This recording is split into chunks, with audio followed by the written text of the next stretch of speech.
தமிழக காங்கிரஸ் கட்சியின் பொதுக்குழு கூட்டத்தில் பேசிய தமிழக மாநில காங்கிரஸ் தலைவர் செல்வ பெருந்தகை, தேர்தலில் போட்டியிடும் போது கூட்டணி கட்சிகளை சார்ந்து இருப்பது நல்லதல்ல. 1989 சட்டமன்ற பொது தேர்தலில் காங்கிரஸ் தனித்து போட்டியிட்டு 20% வாக்குகளை பெற்றது. நம் பலத்தை மேம்படுத்தி காங்கிரஸ் கட்சியின் கீழ் எப்போது கூட்டணி அமைக்க போகிறோம்? திமுகவை காங்கிரஸ் ஆதரிக்கிறது. ஆனால் தோழமை என்பது வேறு, சார்ந்திருத்தல் என்பது வேறு. எத்தனை நாட்களுக்கு நாம் பிறரை சார்ந்திருக்க போகிறோம் என தனது ஆதங்கத்தை வெளிப்படுத்தினார். மேலும் கட்சியை வலுப்படுத்துவதற்காக தமிழ்நாடு முழுவதும் பாத யாத்திரை மேற்கொள்ள திட்டமிட்டுள்ளதாகவும் அது குறித்த விவரங்களை விரைவில் வெளியிடுவதாகவும் அவர் கூறினார். பின்னர் கூட்டத்தில் பேசிய EVKS இளங்கோவன், 2014 நாடாளுமன்ற தேர்தலில் காங்கிரஸ் தனித்து போட்டியிட்ட போது 2 தொகுதிகளை தவிர அனைத்து தொகுதிகளிலும் டெபாசிட் இழந்ததை நினைவு கூர்ந்தார். எனவே போட்டியாளர்களை தோற்கடிக்க நன்கு திட்டமிடப்பட்ட யுக்தி அவசியம் என்று கூறினார். மேலும் கட்சி தன்னை பலப்படுத்திக் கொண்டு தனித்து போட்டியிட முடிவு செய்தால் அது ஏற்றுக்கொள்ளக்கூடியதே, ஆனால் அது பேராசையால் உருவாகக்கூடாது என்றும் EVKS இளங்கோவன் அறிவுரை கூறினார்.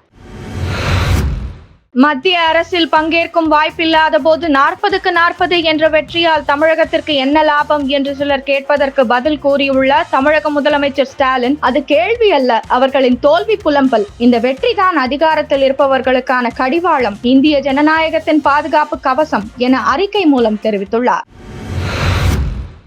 நேற்று ஆந்திராவில் சந்திரபாபு நாயுடு முதல்வராக பதவியேற்றார். இந்த பதவியேற்பு விழாவில் பிரதமர் மோடி, மத்திய அமைச்சர்கள் JP நட்டா, அமித்ஷா உட்பட பல அரசியல் கட்சிகளின் தலைவர்கள் கலந்து கொண்டனர். முன்னாள் கவர்னர் என்கிற வகையில் தமிழிசையும் கலந்து கொண்டார். அப்போது அமித்ஷாவை சந்தித்து தமிழிசை வணக்கம் கூறினார். பின்னர் தம்மை கடந்து சென்ற தமிழிசையை அழைத்து அனைவர் முன்னிலையிலும் கடுமையாக விளாசியுள்ளார் அமித்ஷா. கட்சியின் மாநில தலைமைக்கு உட்பட்டு நடக்க வேண்டும் எனவும் தேவையில்லாத விவகாரங்களை பொதுவெளியில் பேசக்கூடாது எனவும் கடுமையாக கூறியதாக தெரிகிறது. சமீபத்தில் தமிழிசை தங்கள் உட்கட்சி விவகாரங்களை வெளிப்படையாக பேசி பரபரப்பை ஏற்படுத்தியிருந்தார். தமிழக பாஜகவில் சமூக வலைதள பிரிவினர் சொந்த கட்சி தலைவர்களையே விமர்சிப்பதாக குற்றம் சாட்டியதுடன் முன்னாள் தலைவர் என்ற முறையில் நடவடிக்கை எடுப்பேன் எனவும் தமிழிசை எச்சரித்திருந்தார். இதுவே தமிழிசையை அமித்ஷா கண்டித்ததற்கு காரணம் என கூறப்படுகிறது.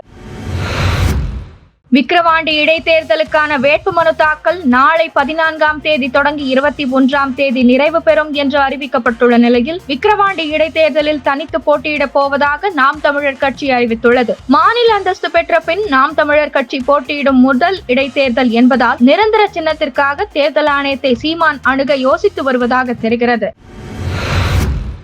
18வது மக்களவை கூட்டத்தொடர் ஜூன் 24இல் ஜனாதிபதி சபாநாயகர் உரையுடன் துவங்குவதாக அறிவிக்கப்பட்டுள்ளது. அன்றைய தினம் புதிதாக தேர்ந்தெடுக்கப்பட்ட MPக்களுக்கு பதவி பிரமாணம் செய்து வைக்கப்படும் எனவும் ஜூலை 3 வரை இந்த கூட்டத்தொடர் நடைபெறும் என்றும் நாடாளுமன்ற விவகாரத்துறை அமைச்சர் கிரண் ரிஜிஜு தெரிவித்துள்ளார். மாநிலங்களவை ஜூன் 27ஆம் தேதி கூடும் என அறிவிக்கப்பட்டுள்ளது. நடந்து முடிந்த மக்களவை தேர்தலில் 400க்கும் அதிகமான இடங்களில் வெல்வோம், அப்படி வென்றால் அரசியல் சாசனத்தை மாற்றி எழுதுவோம் என பாஜகவினர் பிரச்சாரம் செய்ததால் மக்கள் மனதில் எதிர்மறை எண்ணங்கள் உருவாகியதாகவும் இதுவே மகாராஷ்டிராவில் பாஜக கூட்டணியின் தோல்விக்கு காரணம் எனவும் மகாராஷ்டிரா முதல்வர் ஏக்நாத் ஷிண்டே கூறியுள்ளது பரபரப்பை ஏற்படுத்தியுள்ளது. பின்பு பேசிய ஐக்கிய ஜனதா தள கட்சியின் மூத்த தலைவர் KC தியாகி, தேஜ கூட்டணியின் 400 தொகுதிகள் முழக்கத்தை அரசியல் சாசனத்தை மாற்றிவிடுவோம் என்ற நோக்கில் எதிர்க்கட்சிகள் தவறாக மாற்றிவிட்டன என கூறியுள்ளார்.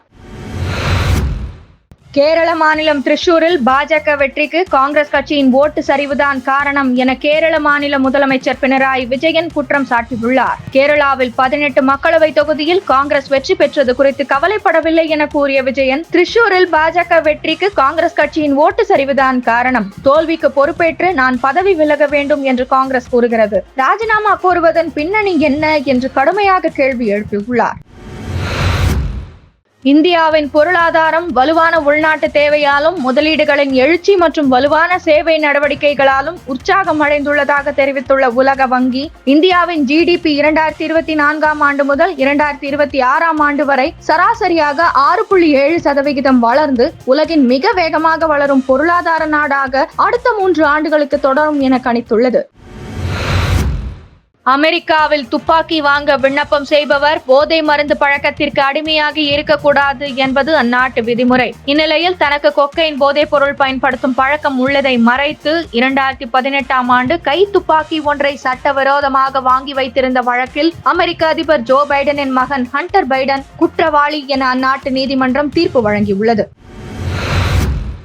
ஏற்கனவே முதலீடு செய்து வரும் தனிநபர் மியூச்சுவல் ஃபண்ட் முதலீட்டாளர்கள் ஜூன் 30ஆம் தேதிக்குள் தங்களது நாமினிகளை நியமிக்க வேண்டும். அவ்வாறு செய்யவில்லை என்றால் அவர்களது டிமேட் கணக்குகள் மற்றும் மியூச்சுவல் ஃபண்ட் கணக்குகள் முடக்கப்படும் என செபி உத்தரவிட்டிருந்த நிலையில் முதலீட்டு நிறுவனங்கள் உள்ளிட்டோருடன் கலந்தாலோசித்த பின் செபி இந்த உத்தரவை ரத்து செய்துள்ளது.